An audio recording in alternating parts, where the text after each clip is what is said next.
क्या आप जानते हैं डोम समाज में शादी तय करने से पहले केवल रूप रंग नहीं देखा जाता बल्कि ऐसे खास गुण देखे जाते हैं जिससे एक परिवार की इज्जत और भविष्य जुड़ा होता है। आज के वीडियो में हम जानेंगे कि डोम समाज में किन गुणों को सबसे अहम माना जाता है और क्यों यह गुण पीढ़ियों से उनकी परंपरा का हिस्सा बने हुए हैं। यकीन मानिए, अगर आप यह बात सुन लेंगे तो आपको भी लगेगा कि शादी सिर्फ दो लोगों का नहीं बल्कि दो संस्कृति और मान्यताओं का मिलन है। अब बात करेंगे दोस्तों डोम समाज के परिवार और संस्कार की। डोम समाज में शादी सिर्फ दो लोगों का रिश्ता नहीं होता, यह दो परिवारों का मिलन होता है, दो परंपराओं का संगम है और सबसे बड़ी बात एक संस्कारों की डोर है। इसलिए जब भी डोम समाज में शादी की बात होती है, सबसे पहले देखा जाता है परिवार और उनके संस्कार। शादी से पहले यह परखा जाता है कि लड़की या लड़के का परिवार समाज में किस तरह जाना जाता है। क्या परिवार का नाम इज्जतदार है? क्या परिवार समाज में मिलजुल कर रहता है? यह हमेशा विवादों में रहता है, क्योंकि जिस परिवार में रिश्ता जोड़ा जाता है वही आने वाली पीढ़ियों की पहचान बनता है। लेकिन क्या सिर्फ परिवार और संस्कार ही काफी है? नहीं, शादी से पहले डोम समाज में एक और चीज जरूर देखी जाती है, आर्थिक स्थिति और स्थिरता। अब दोस्तों हम बात करेंगे डोम समाज में आर्थिक स्थिति और स्थिरता की। सोचिए, अगर परिवार खुशहाल हो, परिवार खुश हो, संस्कार अच्छे हो, लेकिन लड़के की कमाई ना हो तो क्या सिर्फ अच्छे संस्कारों के सहारे जिंदगी काटी जा सकती है? इसलिए डोम समाज में शादी से पहले सबसे अहम बात देखी जाती है वो आर्थिक स्थिति और स्थिरता। परिवार यह देखता है कि लड़का क्या काम करता है, क्या उसके पास स्थिर नौकरी है या फिर अस्थायी काम करता है, क्योंकि कमाई ही वह आधार है जिससे घर चलता है, बच्चों की परवरिश होती है और जीवन सुखमय बनता है।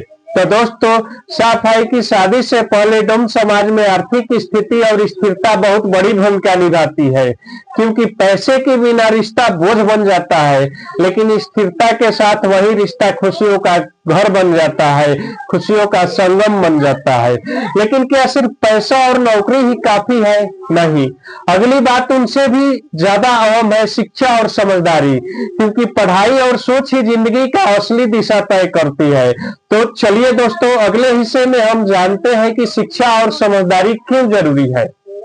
अब हम जानेंगे दोस्तों डोम समाज के शिक्षा और समझदारी के बारे में। दोस्तों पुराने जमाने में शादी तय करने के लिए बस परिवार और स्वभाव देखा जाता था, लेकिन इस बदलते दुनिया में, बदलते दौर में एक और चीज बेहद अहम हो गई है, शिक्षा और समझदारी। क्योंकि आज की शादी सिर्फ घर तक सीमित नहीं है बल्कि पूरी जिंदगी को दिशा देने का वादा है।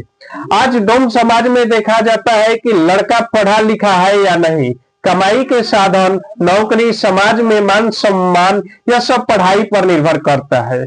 इसलिए माता पिता यह मानते हैं कि पढ़ा लिखा लड़का, पढ़ा लिखा लड़की परिवार को तरक्की दिला सकता है। लेकिन ध्यान दीजिए, सिर्फ किताबों की पढ़ाई ही काफी नहीं है। समाज यह भी देखता है कि लड़का लड़की समझदार है या नहीं, क्या वह समय पर सही फैसला ले सकते हैं, क्या अपने परिवार की मुश्किल घड़ी में समझदारी दिखा सकते हैं। क्योंकि देखिए दोस्तों, असली इम्तिहान तभी होता है जब हालात कठिन हो। तो दोस्तों साफ है कि डोम समाज में अब शिक्षा और समझदारी दोनों को बराबर महत्व दिया जाता है, क्योंकि बिना पढ़ाई और समाज के रिश्ता टिकना मुश्किल बन जाता है। अब सवाल यह है कि अब केवल शिक्षा और समझदारी काफी है? अगर लड़का लड़की आपस में तालमेल ही ना बिठा पाए तो रिश्ता कैसे चलेगा, रिश्ता आगे कैसे बढ़ेगा। तो दोस्तों इसलिए अगले हिस्से में हम बात करेंगे आपसी तालमेल और एडजस्टमेंट के महत्व पर। दोस्तों अब बात यह आती है कि दोनों लड़का लड़की पढ़े लिखे हो, संस्कारी हो, मेहनती हो, लेकिन अगर आपस में तालमेल ही ना बैठा पाए तो क्या होगा। यही वजह है कि डोम समाज में शादी तय करने से पहले एक और बात बहुत गहराई से देखी जाती है, और वो चीज है आपसी तालमेल और एडजस्टमेंट। सबसे पहले यह देखा जाता है कि लड़का लड़की के स्वभाव में मेल है या नहीं। अगर एक बहुत शांत है और दूसरा हमेशा गुस्से में रहता है तो अच्छा रिश्ते में टकराव हो जाता है। लेकिन अगर दोनों का स्वभाव मिलनसार और संतुलित है तो घर का माहौल हमेशा सुखद बन जाता है। तुम समाज में यह माना जाता है कि शादी ब्याह सिर्फ अधिकार लेने का नाम नहीं बल्कि समझौता और एडजस्टमेंट का नाम है। कभी पत्नी को झुकना पड़ता है तो कभी पति को। इसी आपसी लचीलापन से रिश्ता लंबा चलता है। तो साफ है दोस्तों, आपसी तालमेल और एडजस्टमेंट ही शादी की असली जान है। क्योंकि देखिए, बिना आपसी तालमेल बिठाए रिश्ता सिर्फ कागज का टुकड़ा बनकर रह जाता है, लेकिन तालमेल के साथ रिश्ता पूरी जिंदगी का सहारा बन जाता है।